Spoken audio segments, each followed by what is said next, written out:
आज हम पढ़ने जा रहे हैं class 9 Newton's first law of motion. तो यहां पर आप देख सकते हैं एन डेफिनेशन लिखी हुई है न्यूटन्स फर्स्ट लॉ की। क्या है, न्यूटन जी ने क्या कहा था? An object remain in a state of rest, ठीक है, स्टेट ऑफ रेस्ट और uniform motion in a straight line unless compelled to change that state by an applied force.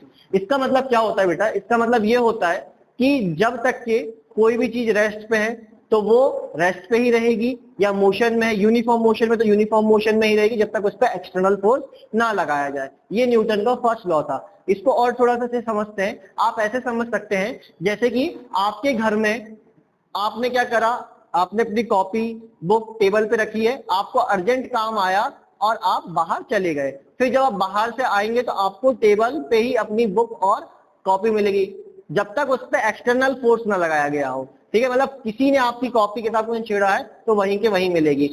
क्यों? क्योंकि भाई आप एक बात बताइए, कोई भी चीज तभी मिलती है जब उस पर फोर्स लगता है। जब फोर्स लगेगा ही नहीं तो हिलेगी नहीं, वो अपने स्टेट को छोड़ेगी नहीं। दो ही स्टेट होते हैं, या तो एक स्टेट ऑफ रेस्ट होता है या स्टेट ऑफ मोशन होता है। अगर कोई चीज रेस्ट पे है तो रेस्ट पे ही रहेगी जब तक उस पर फोर्स नहीं लगा। जैसे ये मार्कर है, ये मार्कर अभी आपका रेस्ट पे है, मैं जब तक इसे फोर्स नहीं लगाऊंगा तब तक ये नहीं हिलेगा। जैसे ही मैंने इसे फोर्स लगाया, ये देखो मोशन में आ गया। ये किस में आ गया? ये मोशन में आ गया।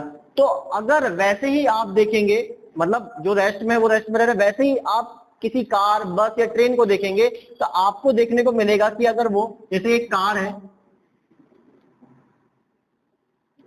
एक कार है आपकी, वो एक फिक्स वेलोसिटी के साथ में भाग रही है। 10 मीटर पर सेकंड की स्पीड से अगर एक कार भाग रही है, या जो भी मानना है आपको, तो ये अगर एक फिक्स वेलोसिटी के साथ, यूनिफॉर्म वेलोसिटी, बेटा मैं ये नहीं कह रहा हूं कि वेलोसिटी चेंज हो रही है, मैं यहाँ पर ध्यान सुनिए, यूनिफॉर्म वर्ड का यूज करा गया है न्यूटन जी ने। तो यूनिफॉर्म का होता है फिक्स वेलोसिटी, 10 मीटर पर सेकंड की स्पीड से वो भाग रही, तो उसी स्पीड से वो भागना चाहेगी जब तक के उस पर एक्सटर्नल फोर्स ना लगाया जाए। अगर आप ब्रेक पे फोर्स लगाएंगे तो स्लो हो जाएगी, एक्सीलरेटर पे फोर्स लगाएंगे तो वो बढ़ जाएगी, वेलोसिटी उसकी बढ़ जाएगी या तो घटेगी। तो इसीलिए यूनिफॉर्म मोशन का यूज करा गया है, यूनिफॉर्म मोशन को भी स्ट्रेट लाइन में, क्योंकि अगर कर्व वगैरह आएगा तो उस पे आपको क्या होगा देखने को मिलेगा, वेलोसिटी चेंज होगी। तो कुल मिला के कहने की बात यह है, एक स्ट्रेट लाइन में कोई यूनिफॉर्म मोशन हो रहा है तो वो भी आपका क्या है, न्यूटन फर्स्ट लॉ के अंदर आता है। मतलब कोई चीज अगर मोशन में है तो वो मोशन में रहना चाहेगी, कोई चीज अगर रेस्ट में है तो वो रेस्ट में रहना चाहेगी। देन अगर बात करी जाए तो ये तो हो गया आपका न्यूटन का फर्स्ट लॉ। न्यूटन के फर्स्ट लॉ को ही लॉ ऑफ इनर्शिया भी कहते हैं। लॉ ऑफ इनर्शिया में क्या आता है, देखिए यहाँ पर में एक ऐसी टेंडेंसी होती है जो कि आपकी क्या होती है, कुल मिला के यहाँ पे क्या लिखा है स्टूडेंट बता देता हूँ।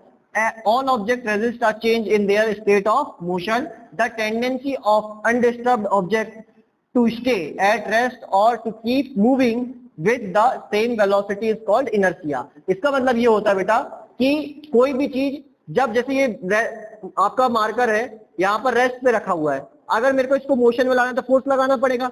जैसे ये फोर्स लगाऊंगा तो ये मार्कर चाहेगा कि ये मोशन में ना आए, ठीक है। ये एक क्या करेगा, फ्रिक्शनल फोर्स के कारण मोशन में नहीं आना चाहेगा, रेजिस्ट करेगा उस चीज को। तो उसी को हम क्या कहते हैं, लॉ ऑफ इनर्शिया कहते हैं। कोई कार है यूनिफॉर्मली मूव कर रही है, मोशन में, यूनिफॉर्म मोशन में, स्ट्रेट लाइन में, तो वो भी चाहेगी कि वो मोशन में ही रहे, रेस्ट में ना आए, रेजिस्ट करेगी रेस्ट में आने को। उसी चीज को हम क्या कहते हैं, लॉ ऑफ इनर्शिया कहते हैं। आई होप आपको क्लियर हुआ होगा, और अगर कोई प्रॉब्लम जाती तो कमेंट सेक्शन में जरूर बताइए। Thank you.